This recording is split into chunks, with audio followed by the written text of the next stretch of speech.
5 minutos del Espíritu Santo. 5 de abril.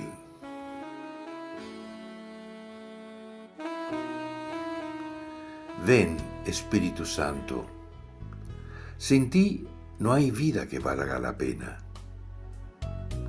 Por eso, desde mis dudas, temores, cansancios y debilidades quiero invocarte. Ven, Espíritu Santo, a regar lo que está seco. Ven a fortalecer lo que está débil. Ven a sanar lo que está enfermo. Transfórmame, restáurame, renuévame con tu acción íntima y fecunda.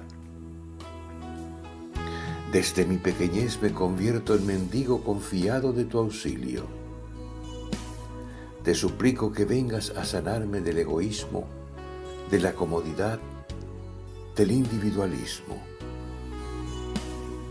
Libérame de las esclavitudes que enfrían el entusiasmo misionero para que pueda evangelizar con alegría y coraje inagotable. Amén. Autor: Cardenal Víctor Manuel Fernández.